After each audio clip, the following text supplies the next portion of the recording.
హరీషు జర్నీకి నీళ్లు కావాలంటరా, కొంచెం హెల్ప్ చేయరా.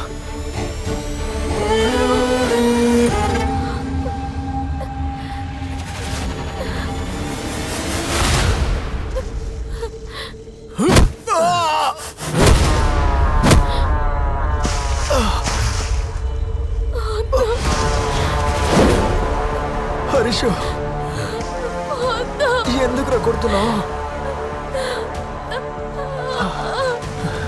హరీషు నన్నెందుకురా కొడుతున్నావు?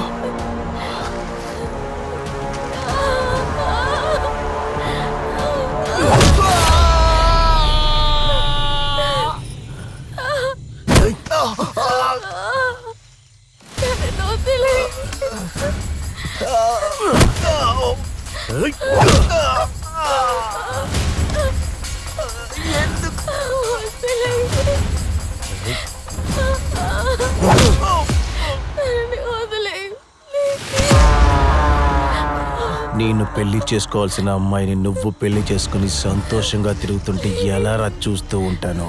చెప్పరా చెప్పు. నా సొంతం అవ్వాల్సిన అమ్మాయిని నీ సొంతం చేసుకుంటే ఊరుకుంటానా? ఇప్పుడు నీ కళ్ళ ముందే దాన్ని నా సొంతం చేసుకుంటాను. చూసి ఎంజాయ్ చేయి.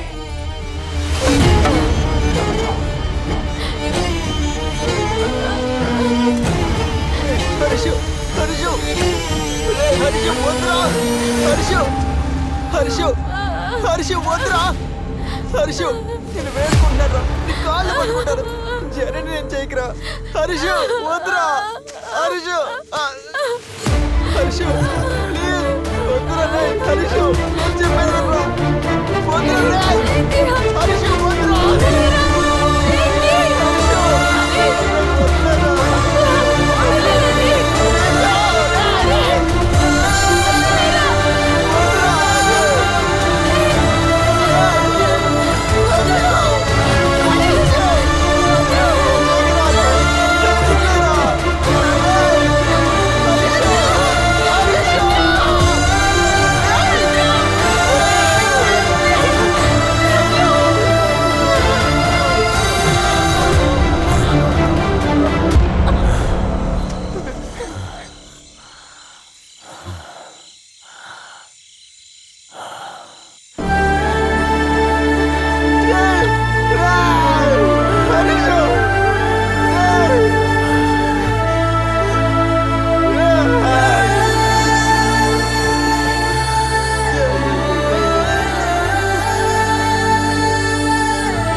తను చచ్చిపోయింది. నువ్వేం చేయబోతున్నా? నిన్ను తనతో పాటే పంపిస్తాను.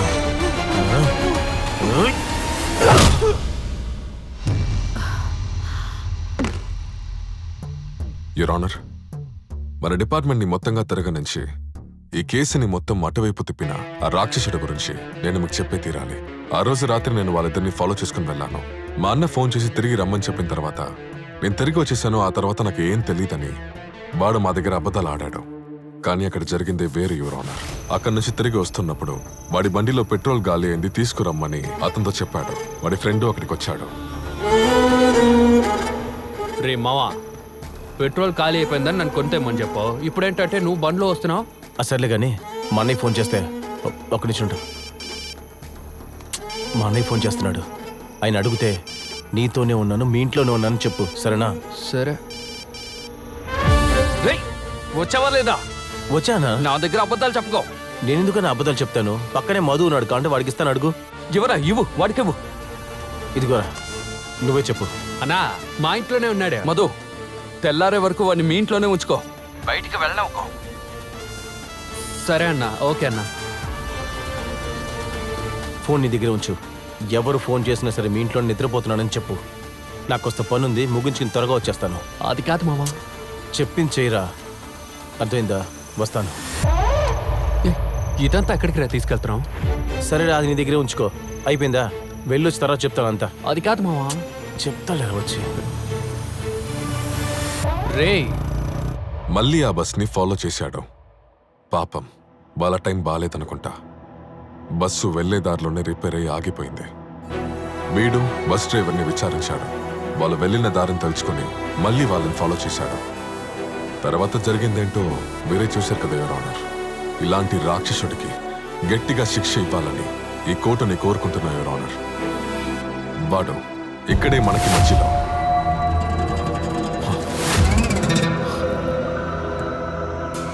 Mister Prithvi, any problem? No, nothing your honour.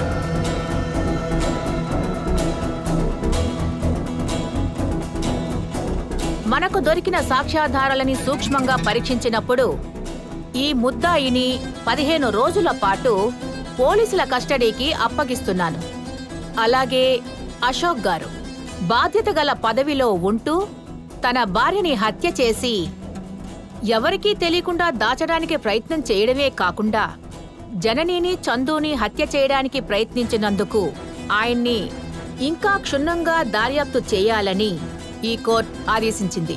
ఈ కేసుకి న్యాయస్థానం ముగింపిచ్చే తేదీ అంటే 21వ తేదీ ఆగస్ట్ 2021న తీర్పుని ప్రకటిస్తుంది.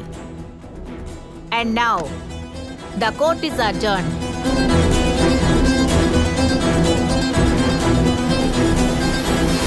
సార్ ఒక్క నిమిషం. Thank you sir. నాకెందుకు సార్ థ్యాంక్స్ చెప్తున్నారు? అలా చూస్తే మీకు నా మీద కోపమే రావాలి. నాకెందుకు సార్ కోపం వస్తుంది? తప్పు చేసిన వాళ్ళకి శిక్ష పడాలి. నేను మీకు థ్యాంక్స్ చెప్పింది వాళ్ళిద్దరినీ నేను చంపలేదని మీరు ప్రూవ్ చేసినందుకు. అంతేకాకుండా ఆ అమ్మాయి రేపు విషయంలో నన్ను నిర్దోషిగా మీరు నన్ను బయటకు తెచ్చారు. ఆల్రెడీ నా భార్య చనిపోయింది. హత్య చేసిన వాడిగా నా జీవితంలో ముద్రపడడం నేను తట్టుకోలేను sir. Thank you sir.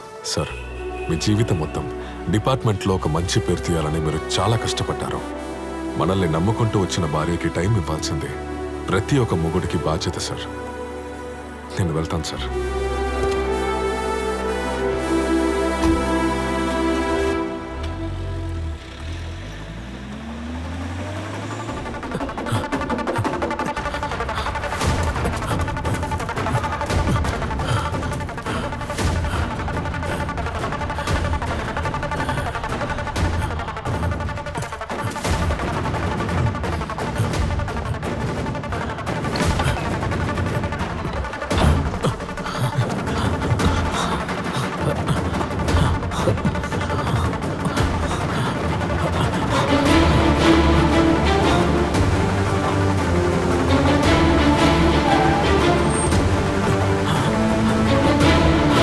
Sir లోపల ఉన్నారు సార్.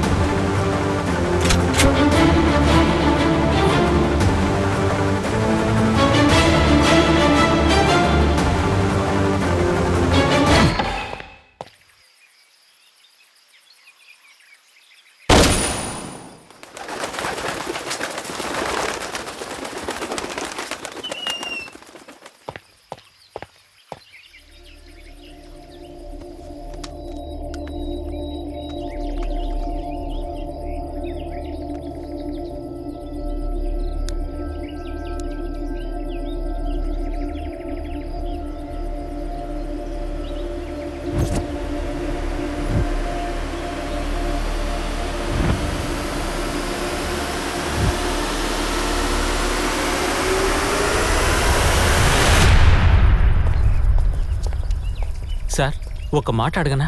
ఏంటి? సార్ ఆ మొబైల్ ఎలా దొరికింది సార్?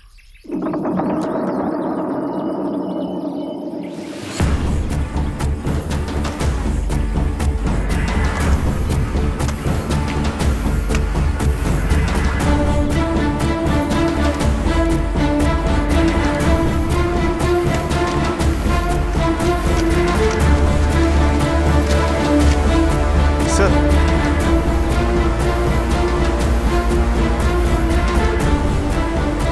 ఇందులో మెమరీ కార్డే లేదే. Damn it. Yeah.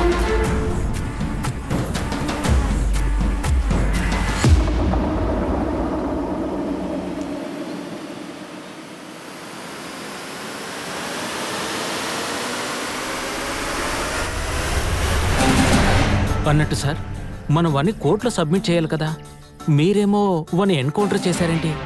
దీనివల్ల మీకు ఏదైనా సమస్య వస్తుందేమో. రామచంద్ర, ఇదేమన్నా నాకు కొత్త? నాకు ఈ రేపిస్ట్లు ఈ అమ్మాయిల్ని అసహ్యంగా చూసేవాళ్ళనంటే నేను ఖచ్చితంగా నా కోపాన్ని తట్టుకోలేను.